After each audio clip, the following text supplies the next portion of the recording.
program is the active center. It's created by David Sappe. Pronounced Seppi. Pronounced Seppi.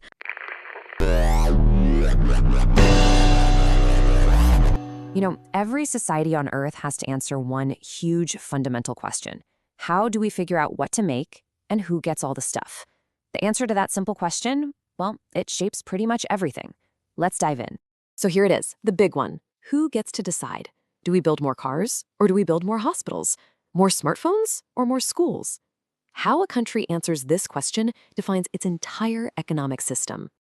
And that, right there, is the heart of what we call an economic system.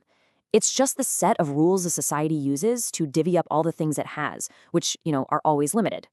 Today, we're going to look at one very specific and really powerful answer to that question. All right, so let's get right into it. What exactly is a command economy, and how in the world does it actually work? So here's the classic definition. In a command system, you have a central authority, and that's pretty much always the government, that is firmly in the driver's seat.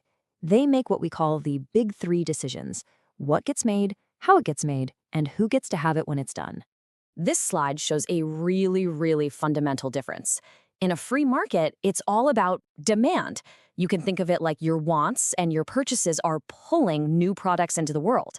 But a command economy, it's the complete opposite. It's supply side. The government decides what to make and then pushes it out to everyone, hoping it's what they need. And hey, this isn't just some abstract idea from a textbook. Command economies have been a massive part of many socialist states. We saw it in the Soviet Union, in Mao-era China, and a clear modern example, North Korea, where the state basically owns and controls everything, from the farms to the factories. Okay, this next part is super important because it clears up a big misconception a lot of people have. We need to draw a really clear line between a command economy and the public services we see every day. So you might be thinking, hang on a second. What about things like the military or police or even public schools? The government runs those. Isn't that kind of the same thing? And the answer, well, it's a big, clear no. They're not the same thing at all. The difference is massive, and it all boils down to two little words: funding and ownership. Okay, let's break this table down, because this is where it all clicks. First, funding. In a country like the US, public services are paid for by taxes collected from a huge private market. But in a command economy, the state just controls the wealth directly. And even more critical is ownership. In a democracy, you've got this massive private sector that exists alongside the government. But in a true command economy, the state owns it all. It doesn't tax the market, it is the market. But having this much central control, well, it comes with some serious built-in problems. Let's talk about the first major crack in the system, something called moral hazard. So what on earth is moral hazard? Well, to put it simply, it's when someone has a good reason to act in their own self-interest, even if it hurts the whole group, because they know they won't really face the consequences. There's no accountability. Here's a perfect real-world example. Imagine an official in charge of agriculture. They could send all the best tractors and fertilizer to their own hometown to get popular and build a power base. Now, in a free market, a business that made a dumb decision like that would go broke.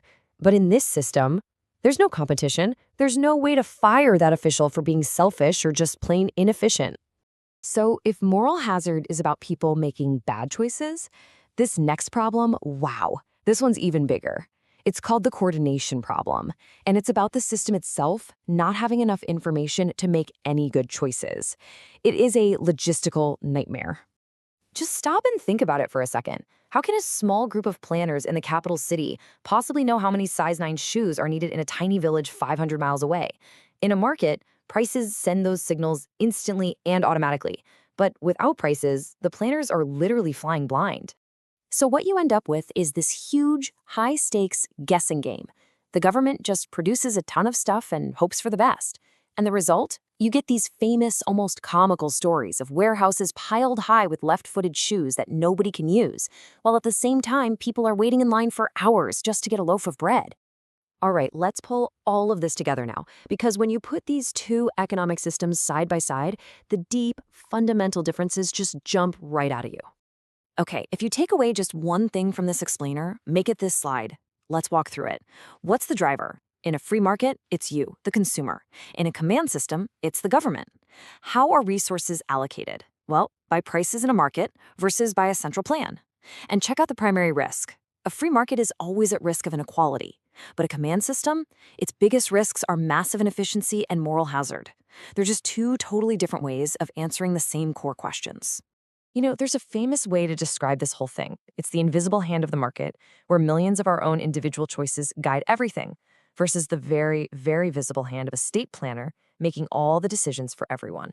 And that leaves us with this huge final question, one that people have been debating for centuries. Command economies are often built on the promise of creating more equality.